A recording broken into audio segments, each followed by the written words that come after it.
ठीक है, चलिए पीछे आवाज जा रहा है ना? गुडी मॉर्निंग जितने भी हैं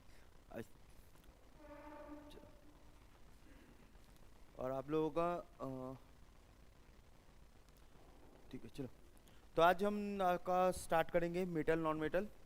ठीक है, तो मेटल नॉन मेटल में जो बेसिक चीज़ें हैं उन पे तो देखेंगे ही, उसको छोड़कर जितने भी क्वेश्चंस बनते हैं, जैसे टाइप के क्वेश्चंस बनते हैं, उन क्वेश्चंस को भी यहाँ पर हम इंक्लूड कर लेंगे। ओके, चल तो स्टार्ट करते हैं। तो सबसे पहला आता है आपका मेटल।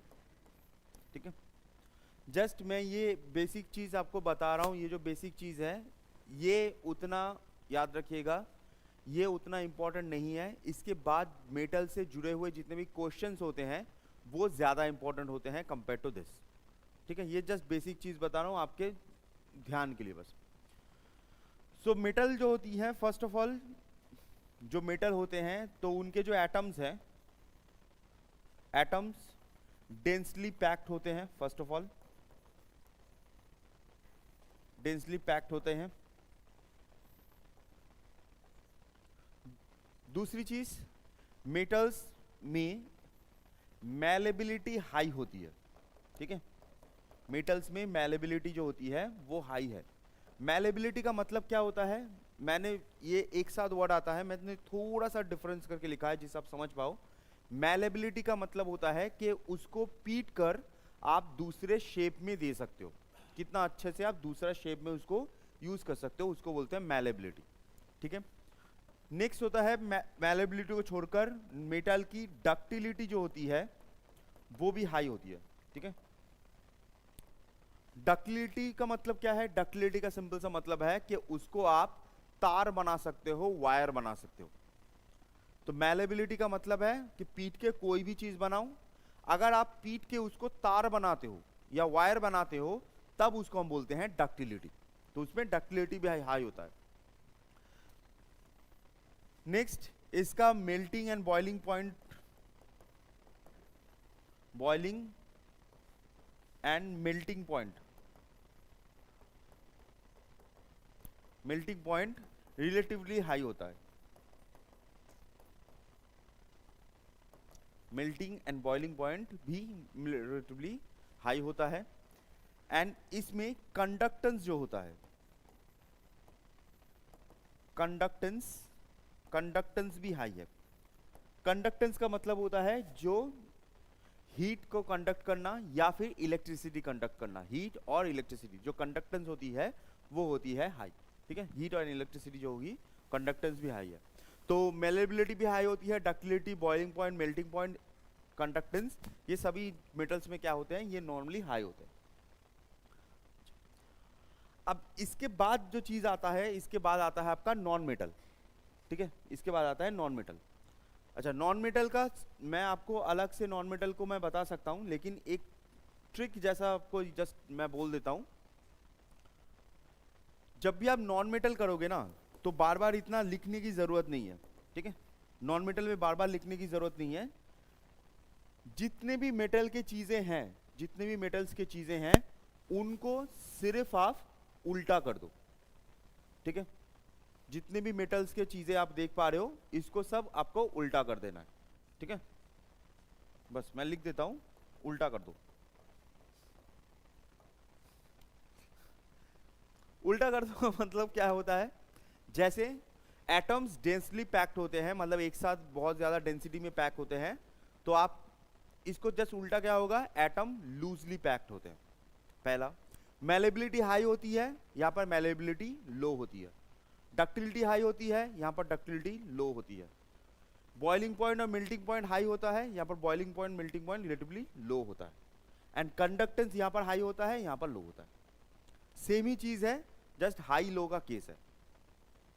आपको बार बार ना लिखना पड़े तो इसलिए मैंने जस्ट लिखा था उल्टा कर दो। बस जो भी चीज है मेटल को उल्टा कर दो, वो नॉन मेटल बन जाएगा।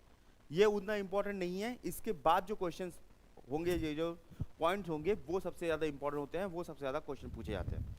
ठीक है, वो इंपॉर्टेंट है।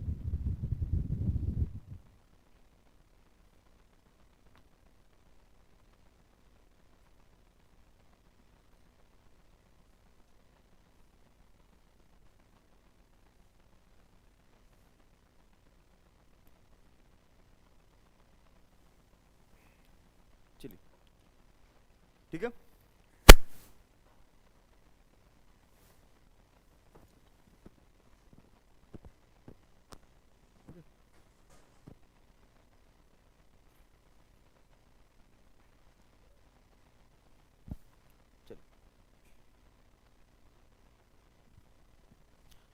नेक्स्ट चीज पे चलते हैं।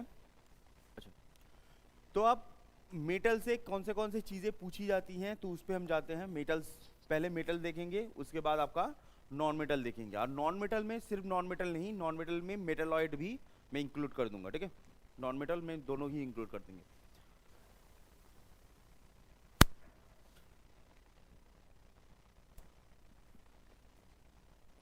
चल, तो फर्स्ट मेटल में एकदम बेसिक से स्टार्ट करते हैं। ओके, फर्स्ट द मेटल, मैं पूरा पोंछ देता हूँ, पोंछ के लिखता हूँ, ठीक है। मेटल स्टार्ट करते हैं। The metal with highest malleability, the metal with highest malleability मतलब कौन से मेटल है जिसको आप सबसे ज्यादा मोड़ सकते हो, पीट के अलग कर सकते हो। तो मेटल सबसे ज्यादा malleability किसमें होती है? एकदम बहुत बढ़िया, दैट इज गोल्ड। बहुत बढ़िया। तो सबसे ज्यादा malleability होती है गोल्ड में। कल मैंने आप लोगों को गोल्ड का एटॉमिक नंबर भी बताया था, कितना था? क्या बात है, बहुत फाड़ दिए हो, वाह। देखो, गोल्ड से एक चीज जान लो, एक और चीज जान लो कि गोल्ड, आपको पता होगा जब गोल्ड की ज्वेलरी बनती है, ठीक है, नॉर्मली प्योर गोल्ड जो होता है वो 24 कैरेट का होता है, बट जब ज्वेलरी बनती है वो 22 कैरेट की बनती है। कभी भी प्योर गोल्ड से ज्वेलरी नहीं बन सकती। क्यों नहीं बन सकती? क्योंकि अगर प्योर गोल्ड से आप ज्वेलरी बनाओगे तो वो जो इंट्रिकेट डिजाइन है वो उसको होल्ड नहीं कर पाएगा, टूट जाएगा। तो इसी वजह से प्योर गोल्ड से हमेशा हमेशा सॉलिड चीजें बनती हैं। जैसे मान लीजिए सोने का जो बार होता है या बिस्किट होता है, या फिर आप बोल सकते हो जो गोल्ड कॉइन होता है वो 24 कैरेट से बनता है। बाकी जितने भी आप देखोगे, जितनी भी ज्वेलरीज होती हैं वो बनती हैं 22 कैरेट से। अब 22 कैरेट का मतलब क्या है कि उसमें कुछ इंप्योरिटीज दी गई है ना। बट इंप्योरिटीज का मतलब क्या है? इंप्योरिटीज का मतलब होता है उसमें दूसरे जो एलिमेंट्स हैं वो यूज किए जाते हैं। जैसे मान लीजिए आपने कभी देखा होगा कुछ गोल्ड का कलर बहुत ही ब्राइट होता है, बहुत ही ब्राइट कलर का होता है, थोड़ा सा येलोइश कलर का होता है। कुछ होता है थोड़ा सा डिम कलर का होता है। तो अगर मान लीजिए उसमें जिंक यूज किया गया, गोल्ड के साथ जिंक यूज किया गया, तब वो बहुत ही ब्राइट येलो कलर का होगा। और अगर उसमें जिंक के सॉरी गोल्ड के साथ कॉपर यूज किया गया तो उसका कलर थोड़ा सा डिम होगा, लेकिन है दोनों ही गोल्ड। तो 22 कैरेट में हमेशा जिंक या फिर कॉपर यूज किया जाता है एज इम्प्योरिटीज जिसको बोलते हैं हम, ठीक है। तो 22 कैरेट हमेशा ज्वेलरी के लिए बनता है। और जितना आप नीचे जाओगे 22, ठीक है, 18, 14, जितना आप नीचे जाओगे उतना ही ज्यादा जो बाकी चीजें हैं उसको मिलाई गई हैं, जिंक या फिर कॉपर जो है वो मिलाई जाती है। चलिए, तो metal of highest metal malleability gold. चल next, the metal with highest ductility, highest ductility. तो सबसे अच्छा वायर का बनता है जी, सबसे अच्छा वायर का इसके बनता है, that is known as copper,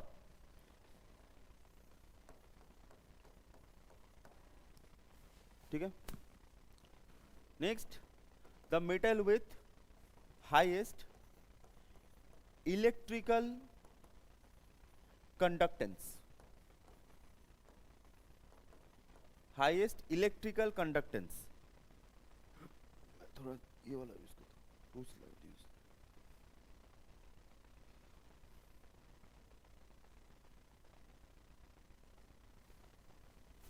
ठीक है। हाईएस्ट इलेक्ट्रिकल कंडक्टेंस क्या होता है पता है? सबसे अच्छा इलेक्ट्रिसिटी कंडक्ट कौन कर सकता है? कौन सा मेटल? हाँ जी, एकदम बहुत बढ़िया, दैट इज सिल्वर। सबसे अच्छा इलेक्ट्रिकल कंडक्टेंस किसका होता है? वो होता है आपका सिल्वर का, ठीक है। Next, the metal with the metal with highest thermal conduction, thermal conductance या कंडक्शन। थर्मल कंडक्शन क्या होता है?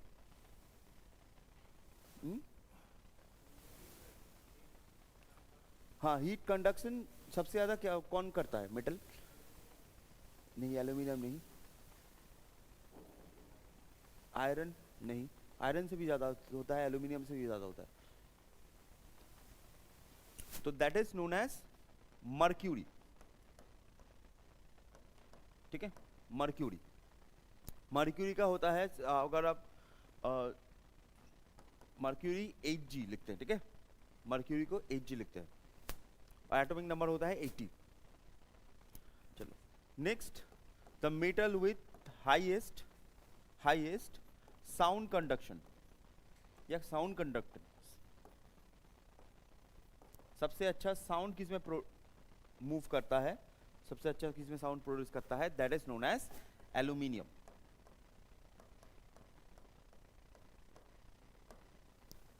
ठीक है, वो होता है एल्यूमिनियम।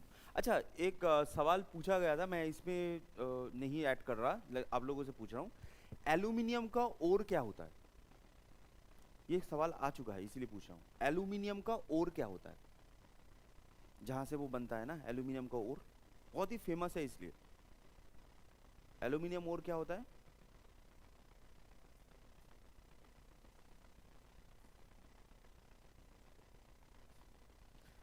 चलिए, एल्यूमिनियम ओर होता है बॉक्साइट। ठीक है, बॉक्साइट, एल्यूमिनियम का ओर होता है बॉक्साइट। चलिए next, the lightest metal. Next होता है द लाइटेस्ट मेटल, सबसे हल्का। लाइटेस्ट मेटल क्या होता है? लिथियम।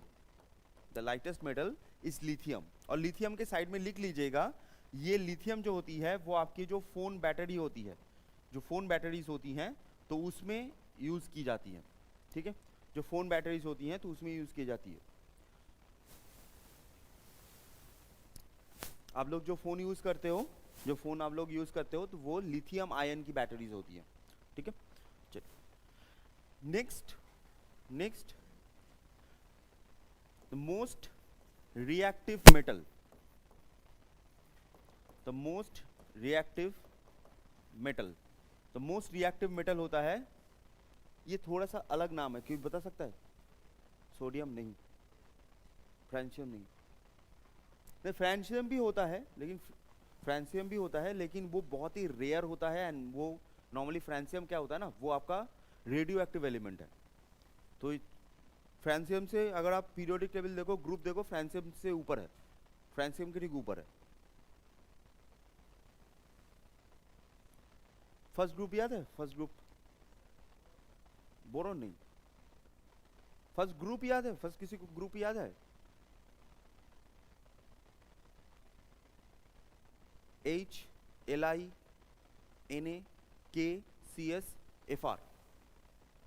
होता है ना, तो दैट इज सीजियम। अच्छा हाँ, एक और चीज मैं बोलना भूल गया, कल आप लोगों का थोड़ा सा एक बोल सकते हो कि स्पेशल टाइप का क्लास होगा, केमिस्ट्री का ही। मैं कल आप लोगों को जो क्वांटम नंबर है और जो पीरियोडिक टेबल है वो करवाऊंगा, स्पेशली जो जेई वाला पोर्शन है उनके लिए करवाऊंगा। ऑब्वियसली आप लोगों के लिए भी होगा। एपीएसएसबी में वहाँ से क्वेश्चन बहुत ही कम पूछने के चांसेस हैं, लेकिन अगर आप अच्छा एग्जाम दे रहे हो, जैसे एपीपीएससी दे रहे हो या फिर रेलवे एसएससी दे रहे हो, तो वहाँ से क्वेश्चन आता है। ठीक है, तो सबसे रिएक्टिव मेटल क्या होता है? That is known as caesium. ठीक है, फर्स्ट ग्रुप में सबसे ऊपर आता है हाइड्रोजन, उसके बाद लिथियम, उसके बाद सोडियम, उसके बाद आपका पोटाशियम, नेक्स्ट आता है आपका सीजियम, नेक्स्ट होता है फ्रांसियम, ऐसे करके आता है, कल देखेंगे। ठीक है, the most reactive metal that is known as caesium. अच्छा, next, metal with highest melting point. Metal with highest melting point, तो हाईएस्ट मेल्टिंग पॉइंट क्या होता है? तो metal with highest melting point होता है आपका टंगस्टन। ये टंगस्टन कहां पर यूज होता है पता है? एकदम बहुत बढ़िया, जो हमारा बल्ब होता है ना, तो बल्ब का जो फिलामेंट होता है उसमें, बल्ब का फिलामेंट मतलब ये जो CFL बल्ब्स हैं उसकी बात नहीं कर रहा, जो पुराने टाइप के बल्ब्स है ना, कांच, बाहर कांच से बनते थे, येलो कलर का लाइट देते थे, तो वहां पर आप कभी ख्याल कीजिए क्या होगा आपने, तो ऐसे बल्ब के अंदर ऐसे एक स्ट्रक्चर होता है, ऐसा एक तार होता है ऐसा, ये जो तार होता है ना, ये तार होता है आपका टंगस्टन का। ठीक है, टंगस्टन का तार होता है, क्यों? क्योंकि इसके अंदर जब इलेक्ट्रिसिटी जाती है तो ये बहुत देर तक रह सकता है, बहुत हाई हीट में जाके मेल्ट होता है। तो जब अब इलेक्ट्रिसिटी जाती है तो मेटल्स के पास एक प्रॉपर्टी होती है, वो चमकते हैं, वो जो चमकते हैं वही लाइट है। ठीक है, तो टंगस्टन नॉर्मली मेल्ट होती है 3500 के आसपास, 3500 डिग्री में जाके टंगस्टन मेल्ट होता है। ठीक है, आयरन 1500 मतलब 1500 में ही मेल्ट हो जाता है, तो इसलिए सबसे ज़्यादा होता है टंगस्टन का यूज़ किया जाता है। Highest melting point tungsten. अच्छा, lowest melting point, lowest melting point, तो लोएस्ट मेल्टिंग पॉइंट किसका होता है? That is known as gallium. ठीक है, lowest melting point the melt, that is known as gallium. तो गैलियम का जो मेल्टिंग पॉइंट होता है ना, गैलियम का मेल्टिंग पॉइंट होता है 28 डिग्री के आसपास।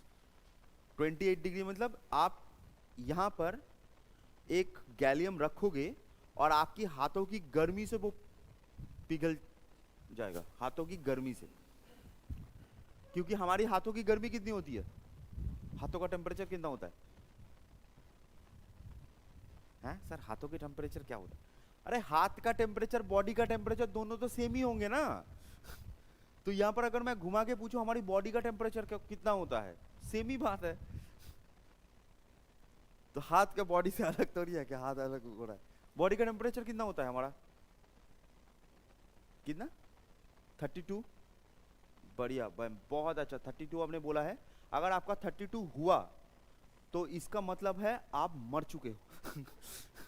ठीक है, जब हमारा मर जाते हैं तब हमारी बॉडी से हीट डिसिपेट होता है, जब डिसिपेट होता है तो बॉडी ठंडा होता है, तो वो 32 में जा सकता है, नॉर्मली नहीं जाएगा।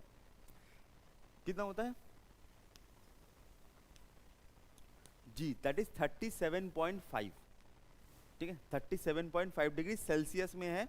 एंड फ़ारेनहाइट में कितना है? फ़ारेनहाइट में, फ़ारेनहाइट में वही चीज यूज करता है ना जो थर्मोमीटर में होता है। थर्मोमीटर में देखते हो ना 102 103 चला जाता है, मतलब बहुत ज्यादा बुखार है। तो फ़ारेनहाइट में कितना होता है? फ़ारेनहाइट में होता है 98.6। ठीक है, हमारी बॉडी की टेम्परेचर होती है 98.6 इन फ़ारेनहाइट, और इसमें 37.5।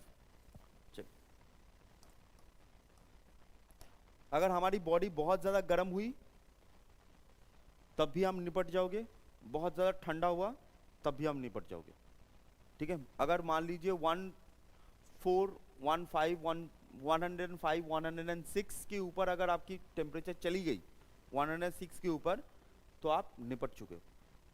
ठीक है, और वैसे ही और 92 91 के नीचे अगर आ गया तब निपट चुके हो, मतलब आप मर चुके हो, सिंपल सी बात है। तो हमारी बॉडी अगर बहुत ज़्यादा गर्म हुई तब भी लॉस है, बहुत ठंडा हुआ तब भी लॉस है। बॉडी को सेम टेम्परेचर रखना है। ठीक है, तो हमारी बॉडी की टेम्परेचर नॉर्मली होती है आपकी 37.5, लेकिन गैलियम जो होती है, गैलियम पिघलती है 28 में। ठीक है, हाथ की गर्मी में पिघल जाएगा। नेक्स्ट, अब चीज़ें यहाँ पे आते हैं, थोड़ा सा चीज़ें पे आते हैं। ठीक है, metal that is stored, metal that is stored in kerosene, metal that is stored in kerosene। तो केरोसिन के अंदर कौन सा मेटल को रखा जाता है? metal that is stored in kerosene, that is known as sodium. ठीक है, वो होता है आपका सोडियम। सोडियम को केरोसिन के अंदर क्यों रखा जाता है? ऐसा नॉर्मली रखा क्यों नहीं जाता? क्योंकि केरोसिन सोडियम जो होता है ना, वो बहुत ज्यादा हाईली रिएक्टिव होता है विथ वाटर, पानी, पानी के साथ वो बहुत ज्यादा रिएक्टिव होता है। अब पानी में क्या होता है, जैसे मान लो बाहर रख दो तो भी इशू नहीं है, बट बाहर में जो ये जो हवा है, हवा के अंदर जो ह्यूमिडिटी है, जो पानी है, उसके साथ वो रिएक्शन करना स्टार्ट कर देगी। कभी आप लोगों ने ऐसा रील वील देखा है कि ऐसे एक पर्सन है, सोडियम टुकड़े को लेकर ऐसे पानी में फेंकता है और ब्लास्ट होता है? कभी रील देखा है? नहीं देखा है तो कोई बात नहीं, याद रखो पानी के साथ ब्लास्ट होता है, ठीक है? चलो, देखा है तो बढ़िया, नहीं देखा तो कोई बात नहीं। चलो नेक्स्ट, अब कुछ चीजें हैं जो आपके यूजेस के ऊपर होते हैं, जो मेटल्स के यूजेस के ऊपर। नॉर्मली जो मेटल के कैरेक्टर्स के बेसिस पर है, तो कैरेक्टर्स के बेसिस पर इतना सारा हो गया। अब कुछ यूजेस के ऊपर भी क्वेश्चन पूछा जाता है कि कहां पर कौन सी मेटल्स जो होती हैं वो यूज की जाती है। तो सबसे पहला जो होता है, ठीक है, तो tin plus copper, tin plus copper add करो तो क्या बनेगा जी? एकदम, टीन प्लस कॉपर बनता है, कॉपर ऐड करने से बनता है ब्रोंज, पहला। दूसरी चीज आयरन प्लस डैश मिलाओ तो बनता है stainless steel.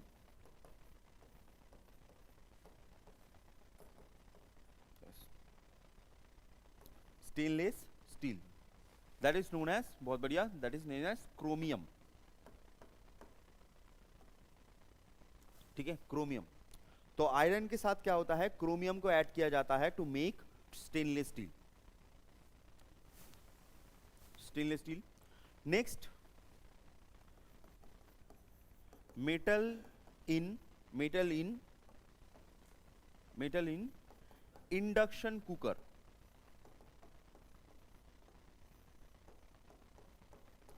Induction cooker.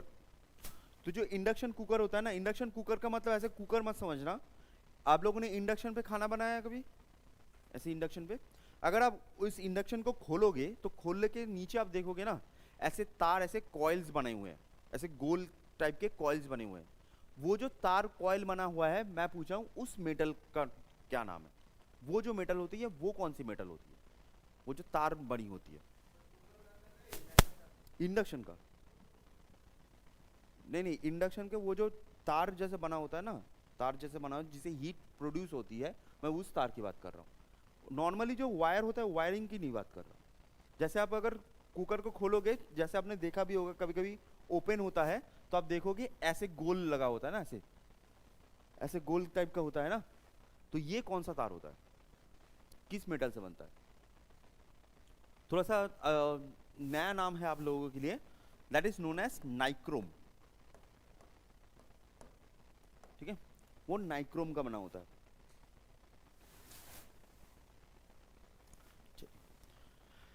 Next moderator, in nuclear power plant,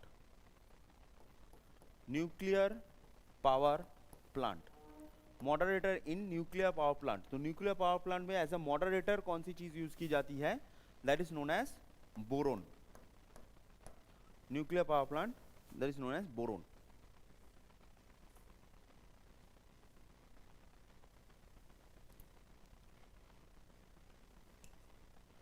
ठीक है, नेक्स्ट द मोस्ट abundant का मतलब होता है बहुत ज्यादा, ठीक है, abundant का मतलब होता है बहुत ज्यादा। तो मोस्ट abundant मेटल इन earth surface, most abundant metal इन अर्थ सरफेस। अर्थ सरफेस का मतलब होता है सिंपल सा भाषा में हमारी जो मिट्टी है, ठीक है, नॉर्मल जो मिट्टी है। तो नॉर्मल मिट्टी में सबसे ज्यादा मेटल कौन सा मिलता है? सबसे ज्यादा मेटल आयरन नहीं मिलता, आयरन नहीं है। और ये मजेदार बात ये है कि ये वाला जो क्वेश्चन है ना, ये क्वेश्चन मैंने जियोग्राफी में पढ़ाया है।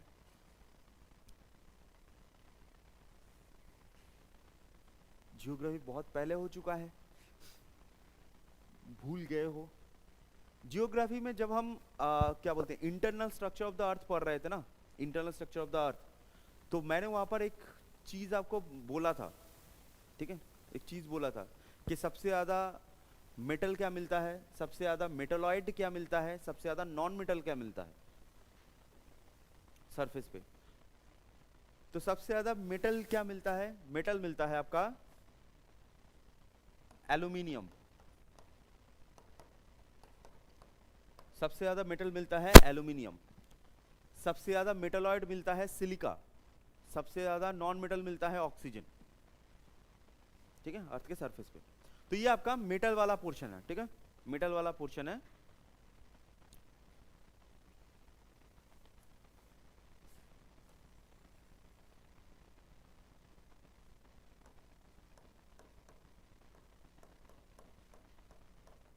एक सॉरी सिल्वर लिख रहा हूँ।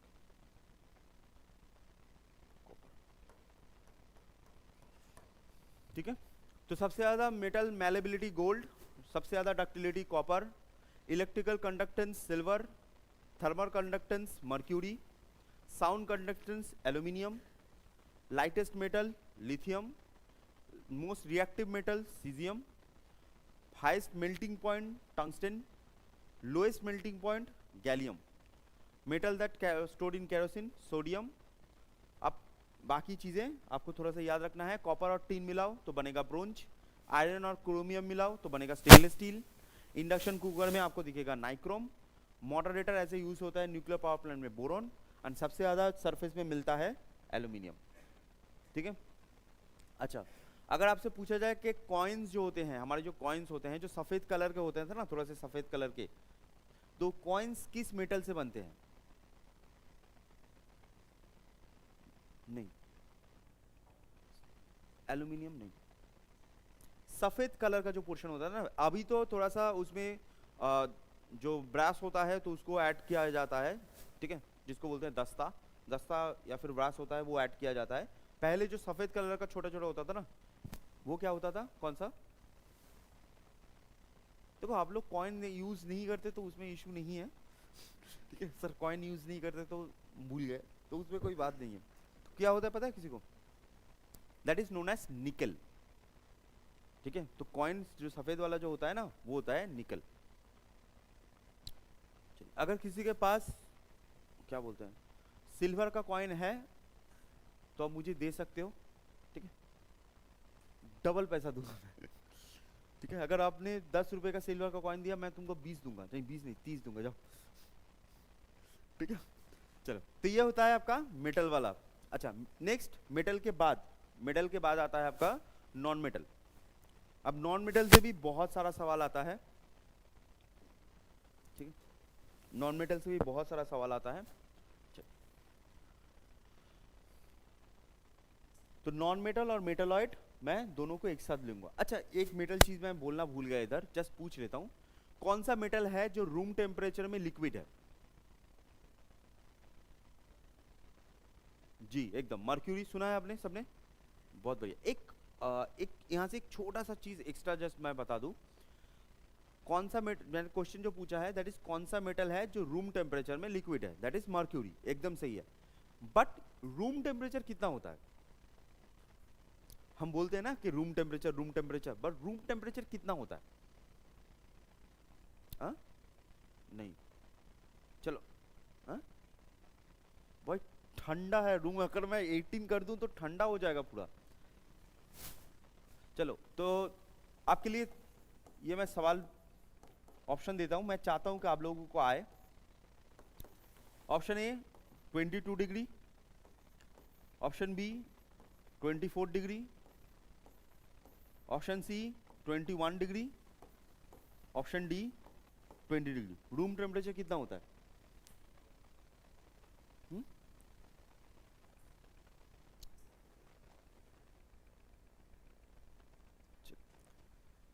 अच्छा 22, एनीवन 22? अरे हाथ उठा सकते हो, इसमें शर्माने की क्या बात है भाई। 22 कोई है? नहीं, कोई नहीं है, कोई बात नहीं। 24? 1 2 3 4 5 6 7, 7 लोग। 21? 1 2 3 4 5, ओके। 20? 20 नहीं, ओके। तो यहाँ पर है 7, यहाँ पर है 5, 12 लोग। बाकी तुम लोग क्या रूम टेम्परेचर में नहीं रहोगे? तुम लोग रूम टेम्परेचर में नहीं रहते। अरे कोशिश तो कर सकते हो, हाथ भी नहीं उठाना चाहते तुम लोग। वाह, इतना भी ठंडा नहीं लग रहा कि हाथ नहीं उठा सकते। तो रूम टेम्परेचर क्या होता है, देखो पहले मतलब जब एसडीजी गोल नहीं था, एसडीजी जो गोल होता है सस्टेनेबल डेवलपमेंट गोल, तो एसडीजी गोल जब नहीं था तब ये था 22 और आज कितना है 24। ठीक है, रूम टेम्परेचर होता है 24। अब मजेदार बात ये है कि रूम टेम्परेचर अगर क्या होता है, मैं अगर पूछूं, बहुत सारे मैंने देखा है कि बहुत सारे लोग बोलते हैं कि रूम का जो टेम्परेचर होता है, नहीं, रूम टेम्परेचर का मतलब होता है वो टेम्परेचर जहां पर आपकी बॉडी, जिस टेम्परेचर में आपकी बॉडी सबसे ऑप्टिमम बिहेव करती है।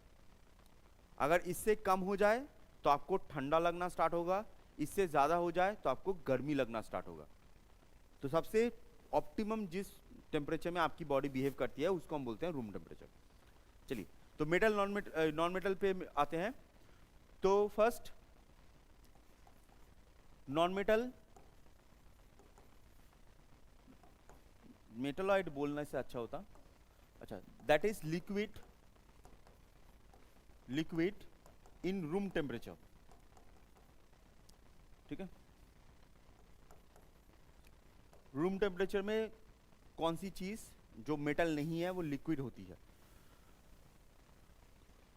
मेटलॉइड बोलने से अच्छा होगा, यहां पर जस्ट नॉन मेटल को काट के, सॉरी, मेटलॉइड लिख दो भाई, एक बार ही काटने को बोला है। ठीक है, चलो, तो metalloid that is room temperature, sorry, liquid in room temperature, that is known as bromine. Bromine. अब यहां पर क्या होता है, यहां पर मैक्सिमम कौन सी चीज कहां पर यूज होती है उसको लेके क्वेश्चन पूछा जाता है। ठीक है, नॉन मेटल में कौन सी चीज कहां पर यूज होती है। यहां पर आपको मेटल की तरह हाईएस्ट डक्टिलिटी ये सब नहीं दिखता है। ठीक है, यहां पर सिर्फ यूजेस पे आती हैं most questions. Bromine. Next, dry ice किसको बोलते हैं हम? जितना हो सके क्वेश्चन जो है, एक मैं सीरियल पे बेसिस पे नहीं, नॉर्मल बेसिस पे जा रहा हूँ। ठीक है, ड्राई आइस किसको बोलते हैं? Na2 सुनना है हमने, कार्बन क्या नहीं, कार्बन डाइऑक्साइड को फेस करके। ठीक है, तो ड्राई आइस क्या होता है? ड्राई आइस होता है सॉलिड CO2। ठीक है, जो कार्बन डाइऑक्साइड जब सॉलिड हो जाता है तो उसको हम बोलते हैं dry ice. Next, the coldest substance in earth, coldest substance in earth, ये मैंने बताया था, बताइए, ये तो मैंने बताया था जी, that is known as liquid nitrogen. ठीक है, तो coldest substance in the earth liquid nitrogen. Next,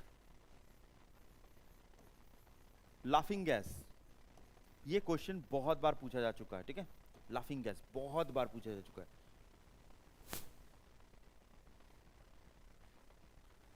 that is एकदम नाइट्रस ऑक्साइड।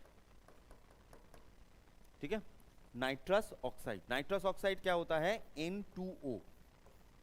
अगर NO2 हो जाए तो नाइट्रोजन डाइऑक्साइड, और ये N2O है, this is known as nitrous oxide. ठीक है, इसको बोलते हैं हम लाफिंग गैस। अच्छा, नेक्स्ट, बायोगैस, ठीक है, या फिर गोबर गैस। बायोगैस या गोबर गैस किसको बोलते हैं?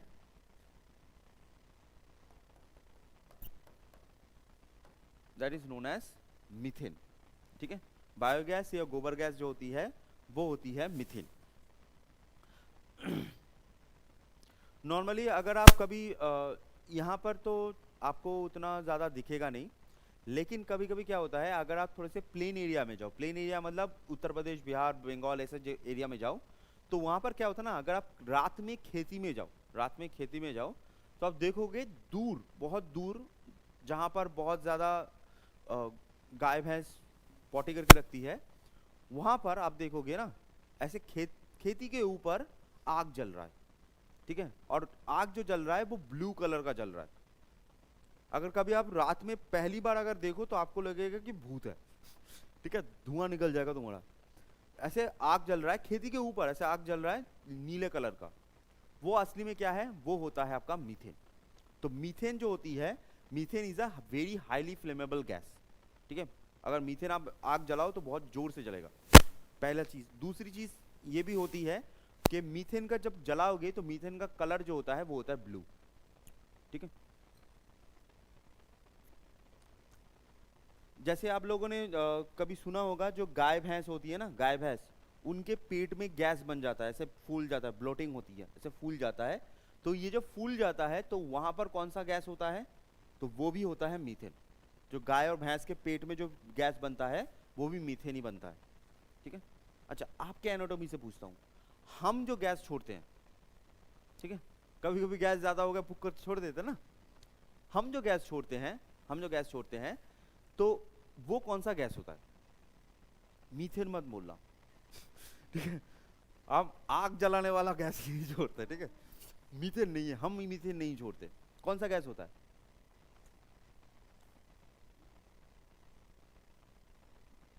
पता है किसी को हम कौन सा गैस छोड़ते हैं? छोड़े हो ना कभी ना कभी, ठीक है, इंसान है तो छोड़ेंगे नॉर्मल, ये हमारा बॉडी का मैकेनिज्म है जिससे हमारा पेट में गैस ना बने, तो हम छोड़ते तो हैं ही। अच्छा, तो हम जो गैस छोड़ते हैं that is a mix of gas होता है, उसमें हाइड्रोजन भी होता है, कार्बन डाइऑक्साइड भी होता है, नाइट्रोजन भी होता है, वो मिक्स ऑफ गैस होता है। अब यहाँ पर एक चीज़ मैं बता दूँ, गैस अगर आप बॉडी से निकाल रहे हो, ठीक है, गैस से, जिसको फार्टिंग बोलते हैं, सुंदर भाषा में यूज़ करूँ, इंग्लिश यूज़ करूँ तो कूल लगता है, ठीक है, हिंदी यूज़ करेंगे तो पादना, कैसा खराब लगता है सुनने में, इंग्लिश यूज़ करें तो फार्टिंग, बहुत सुंदर लगता है कि क्या बात बोला है। तो जब भी गैस हमारा बॉडी से निकलता है ना, तो नॉर्मली गैस में कोई भी स्मेल नहीं होता, इवन उसमें कभी कभी क्या होता है, थोड़ा सा पोर्शन आपका मीथेन भी बन सकता है, वहां से निकलता है, तो उसमें भी यहाँ पर स्मेल नहीं होता, ठीक है। स्मेल कब आता है, जस्ट जान लो कि स्मेल कब आता है, क्योंकि बहुत सारे लोगों को देखोगे स्मेल निकलेगा बहुत खराब सा। स्मेल कब आता है, स्मेल तब आता है जब उसके अंदर सल्फर होगा, सल्फर होगा, अगर सल्फर नहीं होगा तो स्मेल नहीं निकलेगा। जैसे मान लीजिए सल्फर किस किस चीज में होता है, अगर आपने प्याज खाया हुआ है, प्याज में बहुत ज्यादा सल्फर होता है, मूली, जो कॉलीफ्लावर होता है, फूल गोभी, पत्ता गोभी, इनमें क्या होता है, इनमें सल्फर होता है। और ये जो सल्फर होता है, सल्फर जब निकलता है तब वो स्मेल क्रिएट करता है, नहीं तो आपका जो गैसेस हैं वो हमारे बॉडी की डिफेंस मैकेनिज्म है। फार्टिंग को हमने बहुत ही खराब नाम दे के रखा है, लेकिन फार्टिंग जो होती है वो हमारी बॉडी की डिफेंस मैकेनिज्म है, बॉडी में गैस ना बने उस गैस को निकालने के लिए। अब सल्फर जो अनियन है ना, अनियन में इतना ज्यादा सल्फर होता है कि अगर आप अनियन को काटो तो आप लोगों के आंखों से आंसू आ जाएंगे, है ना। बहुत सारे लोग रोते हैं, मैं हर रात रोता हूँ, ठीक है, काटते काटते। तो ये रोते हम क्यों हैं, बिकॉज उसमें सल्फर होता है, वो सल्फर आंखों में जाता है तो वो लैक्रिमल ग्लैंड से पानी निकलना स्टार्ट कर देता है इस। और अगर आपको रोना नहीं है, जस्ट किचन टिप बता दूं, अगर आपको रोना नहीं है, ठीक है, तो प्याज को अगर बीच में से काट के पहले धो लो, ठीक है, पहले अच्छे से धो लो, उसके बाद आप करना, या फिर प्याज को ऊपर नीचे काट के पानी में डुबा के रखो 1-2 मिनट, उसके बाद काटो, तो आपको आंसू बहुत कम हो जाएंगे, क्योंकि पानी में सल्फर घुल जाता है, पहला चीज। दूसरी चीज, अगर आप प्रो हो और आपके पास पानी नहीं है, ठीक है, तब क्या करना है, ये जो टॉप है, जिसका टॉप होता है ना एकदम टॉप, टॉप को मत काटिएगा अगर रोना नहीं चाहते, टॉप को मत काटिएगा, ठीक है, बीच में से काट लो, पूरा बीच में से काट लो। नॉर्मली क्या होता है, जब प्याज काटते हैं हम पहले टॉप काटते हैं, नीचे काटते हैं, उसके बाद उसको करते हैं, वो मत कीजिएगा। अगर आपके पास पानी नहीं है, टॉप को रखिएगा, नीचे से काट के 2 टुकड़ों में काट के, जैसे काट के उसके बाद टॉप को फेंक दो, रोना कम आएगा। ऐसा नहीं बोल रहा हूँ कि रोना नहीं आएगा, रोना बहुत कम आएगा। किचन टिप, ठीक है, सब जगह पर सब टिप दे दो। चलो, तो बायोगैस एंड मीथेन गैस। अच्छा, नेक्स्ट होता है एलपीजी। नेक्स्ट होता है एलपीजी। जो आपका गैस होता है एलपीजी। तो एलपीजी में सबसे ज्यादा कौन सा गैस होता है? हाँ? बोलो। Petroleum gas. बहुत बढ़िया, बहुत सुंदर बोला है जी, बहुत बढ़िया। लेकिन कौन सा गैस होता है? ठीक है, एलपीजी का फुल फॉर्म होता है लिक्विफाइड पेट्रोलियम गैस। ठीक है, तो इसमें कौन सा गैस होता है? पेट्रोलियम गैस होता है। नहीं, पेट्रोलियम गैस नहीं होता। ठीक है, कौन सा गैस होता है? एनीवन? आप लोग तो यूज तो करते हो। हाँ? और हाँ, और भी होता है। तो नॉर्मली 3 गैस का मिक्सचर होता है। ठीक है, एलपीजी में 3 गैस मिक्सचर होते हैं। एक तो होता है आपका प्रोपेन। ठीक है, एक होता है प्रोपेन, दूसरा होता है ब्यूटेन, और तीसरा होता है मीथेन। ऐसे 3 गैस मिलके आपका लिक्विफाइड पेट्रोलियम जो गैस जो होता है, एलपीजी जो होता है, वो बनता है। ठीक है, प्रोपेन, ब्यूटेन, मीथेन। अब यहाँ पर एक चीज याद रखिएगा, ये जो सबसे ज्यादा किसका होता है? सबसे ज्यादा होता है प्रोपेन का, उसके बाद आता है ब्यूटेन। मीथेन का नहीं होता। क्यों नहीं होता? क्योंकि अगर मीथेन को सबसे ज्यादा बढ़ा दें और आप गैस ऑन करोगे, आप पूरा घर उड़ा दोगे। ठीक है, आग जलाओगे, घर उड़ जाएगा। तो इसी वजह से क्या होता है, इसकी वजह से सबसे ज्यादा कम होता है मीथेन, प्रोपेन ब्यूटेन ज्यादा होता है। अब यहाँ पर एक और चीज यहाँ से जान लो कि जो प्रोपेन ब्यूटेन मीथेन है ना, तो इसमें कोई भी स्मेल नहीं होता। अब गैस में स्मेल नहीं होता। अब मान लीजिए अगर गैस लीक हो रहा है, तो आपको पता कैसे चलेगा कि गैस लीक हो रहा है? क्योंकि इसमें तो स्मेल नहीं है। तो इसी वजह से यहाँ पर एक और टाइप का गैस होता है, उसको मिलाया जाता है।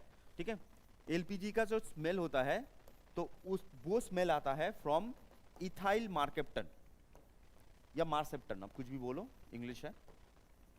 ठीक है, इथाइल मार्केप्टन या फिर मार्सेप्टन। ठीक है, इथाइल मार्केप्टन या फिर मार्सेप्टन। ओके, और ये जो मार्केप्टन या मार्सेप्टन है, ठीक है, it is a very very fancy word to say, और मैं बोलूंगा कूल वर्ड। ठीक है, क्योंकि बाहर जाकर कूल बनना है हमें, तो कूल वर्ड टू से सल्फर। ठीक है, वेरी कूल वर्ड टू से सल्फर। तो इथाइल सल्फर ऐड किया जाता है, जिससे वो स्मेल निकलता है, जिससे हम समझ पाते हैं कि गैस लीक हो रहा है कि नहीं। ओके, चलो नेक्स्ट सोडा वाटर। जो सोडा वाटर बबल्स होते हैं, सोडा वाटर बबल्स होते हैं, तो सोडा वाटर बबल्स किस गैस की वजह से बनते हैं? That is known as carbon dioxide. ठीक है, सोडा वाटर बबल जो होते हैं वो किस फॉर्म में बनते हैं? That is known as carbon dioxide. ठीक है, नेक्स्ट अच्छा, चिप्स के पैकेट में कौन सा गैस होता है? चिप्स पैकेट में एकदम, that is nitrogen.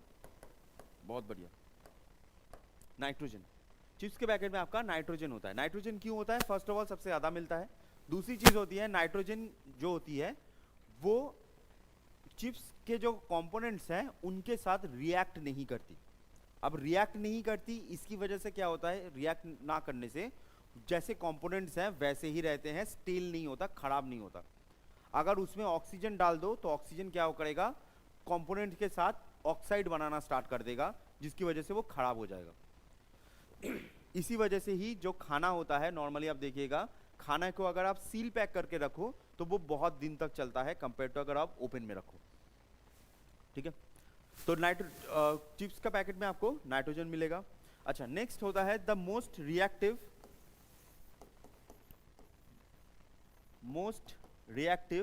Non metal. Most reactive non metal, तो मोस्ट रिएक्टिव नॉन मेटल होता है आपका fluorine.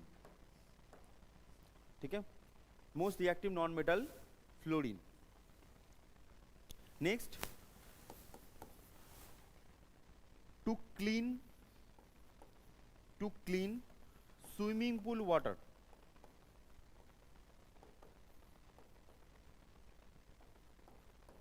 To clean swimming pool water, swimming pool के वाटर को मतलब साफ करने के लिए, जो स्विमिंग पूल में होता है ना साफ पानी, तो साफ पानी होने के लिए क्या यूज किया जाता है?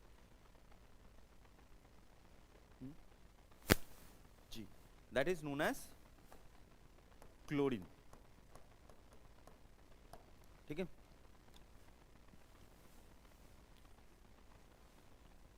क्या यूज किया जाता है, that is known as chlorine. आप लोग स्विमिंग पूल में कभी गए हो? स्विमिंग पूल में गए हो? अच्छा, नहाने से एक चीज बता दूं जो आपके साथ होता है और कोई आपको बताता नहीं है, थोड़ा सा ग्रोस लगता है इसी वजह से।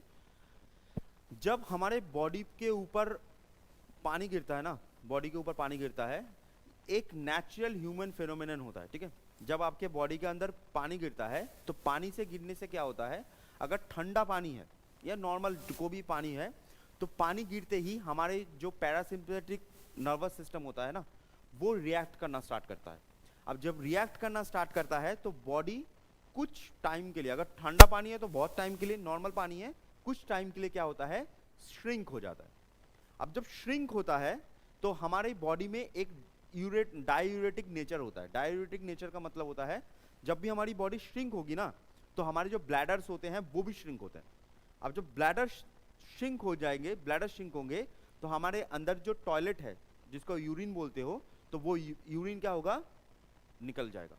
तो नॉर्मली क्या होता है, जब आप नहाने जाओगे तो नहाने से टाइम क्या होता है, यूरिन होना एकदम नेचुरल बात होती है। अब ये नॉर्मल फेनोमेनन होता है, ये सबके साथ होता है। ठीक है, मेल फीमेल जो भी है सबके साथ होता है, नहाने में टाइम क्या होता है, यूरिन निकलता है। रीजन वही होता है, पैरासिम्पैथिक नर्वस सिस्टम काम करता है। अब यही चीज स्विमिंग पूल में भी नॉर्मल है। आप ग्रॉस मानो, ये मानो, ये कुछ भी करो, जो सच है सच है। स्विमिंग पूल में भी नॉर्मल है कि आप स्विमिंग पूल में उतरे तो आपके पैरासिम्पैथिक नर्व वैसे ही काम करेगी जो आपके बाथरूम में करती है। तो इसीलिए पूल के पानी को साफ करना बहुत ज़्यादा ज़रूरी होता है। तो हर दिन एवरी डे क्लोरीन का यूज़ किया जाता है। ठीक है, हर दिन क्लोरीन का यूज़ किया जाता है। आप देखिएगा ऐसे ऐसे बोरी होता है, बोरी काट काट के यूज़ करते हैं। नॉर्मली छोटा स्विमिंग पूल में ज़्यादा पानी प्रॉब्लम होता है, पानी गंदा होता है compare to water park. Water park में क्या होता है ना, वाटर पार्क में आप बहुत सारे लोग होते हैं लेकिन उसमें पानी फ्लो ज़्यादा होता है, तो उसमें गंदा होने का चांसेस थोड़ा सा कम है कंपेयर टू इसमें। गंदा तो होता ही है बट थोड़े से कम है। स्विमिंग पूल में पानी ठहरा हुआ है, तो इसलिए वहाँ पर बहुत ज़्यादा क्लोरीन यूज़ किया जाता है हर चीज़ में। और अगर बहुत सारे लोग मैंने देखा हुआ है, इवन वाटर पार्क में भी मैं गया हूँ तो बहुत सारे लोग देखा हुआ है कि वो आँख खोल के पानी के अंदर ऐसे देखते हैं या फिर पानी ऐसे मुंह लेके करते हैं, ऐसे उड़ाते हैं। वो चीज़ नहीं करना चाहिए। इट्स नॉट अबाउट कि उसमें वेस्ट है या फिर आपका यूरिन है, उसके लिए नहीं। क्लोरीन अगर आपके बॉडी में कंटिन्यूस जाता रहे वो आपके बॉडी के लिए अच्छी बात नहीं है। तो क्लोरीन वाला पानी जो होता है उसको प्यूरिफाई करने में बहुत अच्छा होता है, लेकिन क्लोरीन अगर कंटिन्यूस जाना स्टार्ट हो तो वो भी उतना अच्छा नहीं होता। ठीक है, नेक्स्ट होता है the cooling agent. Cooling agent in AC and fridge. जो रेफ्रिजरेटर होता है ना, cooling agent in AC and fridge, that is known as CFC। ठीक है, क्लोरोफ्लोरोकार्बन, CFC। अच्छा, मैं यहाँ पर एक एक्स्ट्रा चीज बता देता हूँ। कूलिंग एजेंट अभी के टाइम पे, cooling agent in MRI machine,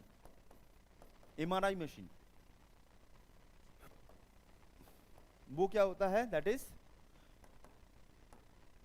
liquid helium. Liquid helium, ठीक है।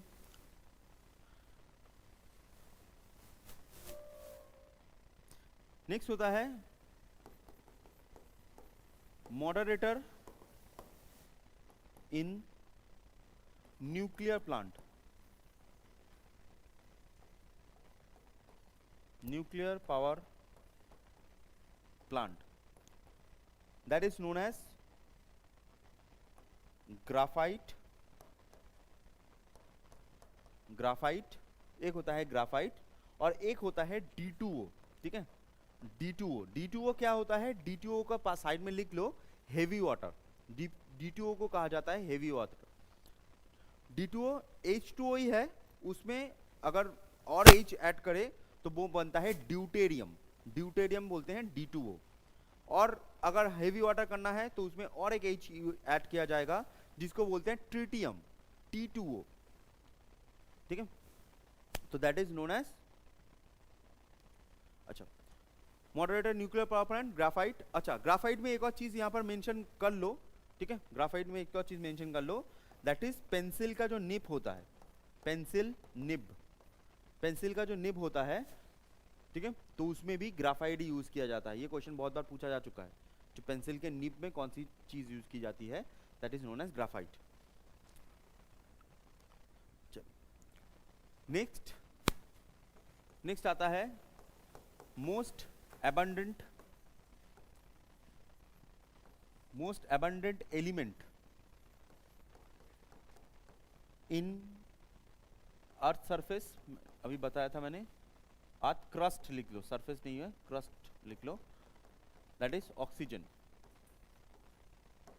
Oxygen, most abundant metalloid,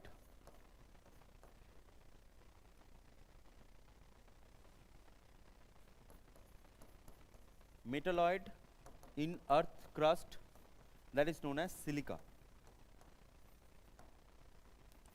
silica, ठीक है। चलिए,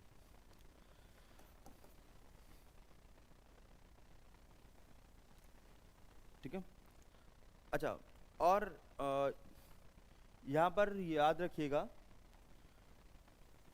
अच्छा वो तो लिख ही देता हूँ, यहाँ पर 2-3 बीमारी याद रखिएगा, ठीक है, 2-3 बीमारी के कौन से एलिमेंट की वजह से होती है या एलिमेंट ना होने की वजह से होती है। जैसे एक होता है आपका मर्क्यूरी, ये क्वेश्चन आता है इसलिए मैं लिख रहा हूँ, मर्क्यूरी, ठीक है। तो मर्क्यूरी, आपके अगर मर्क्यूरी ज्यादा हुआ, बहुत ज्यादा हुआ, तो आपको कौन सा बीमारी होगा, that is known as Minamata disease, Minamata disease, ठीक है। मर्क्यूरी ज्यादा होता है तो मीनामाटा डिजीज होता है। मीनामाटा इज इन जापान में हुआ था पहले बार, तो इसी वजह से मीनामाटा नाम होता है, ठीक है। अच्छा, नेक्स्ट होता है कैडमियम, कैडमियम, तो कैडमियम अगर आपके बॉडी में ज्यादा गया तो आपको होगा itai itai, itai itai disease, ठीक है। अच्छा, नेक्स्ट होता है lack of iodine, lack of iodine, जो आपकी बॉडी खुद बनाती है, मैं उस पर नहीं जा रहा, जो बॉडी के अंदर है, जैसे आयरन, कैल्शियम, ये फास्फोरस, ये सब जो है, मैं उस पर नहीं जा रहा, जो बाहर की चीज़ है मैं उनको बात कर रहा हूँ। लैक ऑफ आयोडीन, तो आपको होगा, एक बीमारी होगी, दैट इज नोन एज गॉटर, गले में होता है, ठीक है, गॉटर।